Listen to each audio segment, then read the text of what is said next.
Good day. We are talking about time management, and you can almost say this is take two.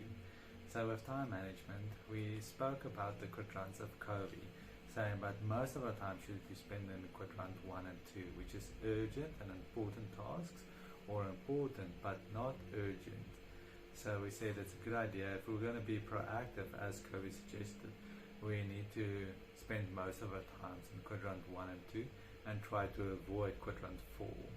But now what happens next is Rory Reagan, he said, but there's this other idea we also need to incorporate.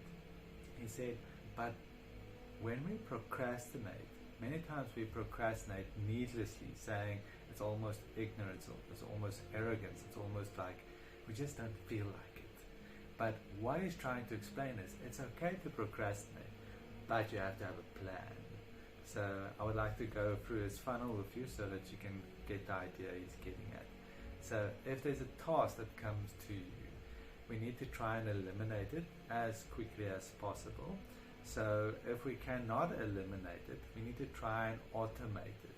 Automation is where we set up systems that buys us time, and this is also a future time perspective, where it's buying us time not now, but in the future. So he uses the example of bill pay, or paying your bills or your cell phone deductions every month. To have it on to make an arrangement with your bank so that the bank pays them every month, so that you don't have to go and sit and press all the paying buttons.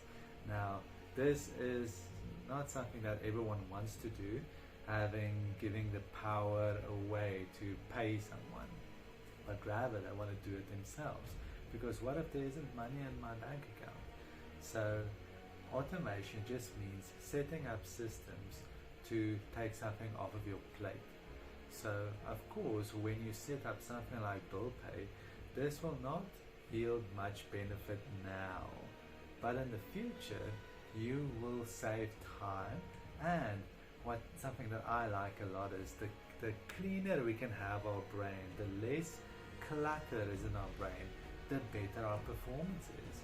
Meaning that if you're going to think about all the tasks you still have to do today, that's just cluttering your mind and it's causing your performance to come down. So trying to actually have an empty mind allows ideas to come easier, and you can actually think about those ideas and you can continue with that. But if it's cluttered with a bunch of things you have to do, it's weighing your performance down. So if we cannot eliminate it, we cannot automate something, we need to try and delegate. Now, this might sound so trivial, but delegation is a skill that many people don't have.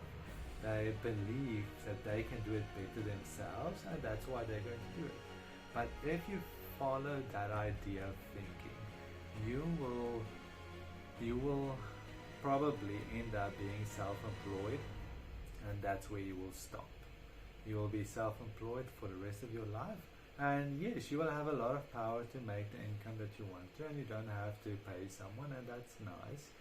But the thing is that's where it stops. That's the glass ceiling that you put up. But if you can delegate, if you can learn this skill, it means that you can start to employ people, and they can take things off of your plate, maybe not in the first month or the first 3 months, but after that it will start saving you money and time. So the delegation is a skill that we need to acquire, and a lot of people struggle with that. And then if we cannot delegate it, then we should either put it back into the funnel so that it starts all over again. Because sometimes it happens that as time passes, there's solutions that comes to mind where we can eliminate something, we can automate it, or we can delegate it. But if we cannot put it in the funnel again, and we have to do it now, then it means that we already got rid of a lot of tasks, so you have the capacity, ability to do it now. So when Rory Vaden, when he speaks about this idea, he says that he came up with this idea because he realized that in Covey's quadrants there was missing this one element, and it's called significance, where we spend our time but we don't think about significance. Will there something you're doing now, will it actually still matter 10 years from now? And if the answer is no, he doesn't want to spend his time on that. But using this funnel will help us to actually become multipliers of time, meaning we have all of this extra time now. Meanwhile, everything is still going the way it's supposed to. But this is a skill. This is very difficult to achieve. But when we started this discussion, we spoke about time management. But to be honest, time management, we cannot really manage time. Managing time means that you can control time, but time is ticking away. Doesn't matter what you do, time is ticking away. So it's not really about time management. No.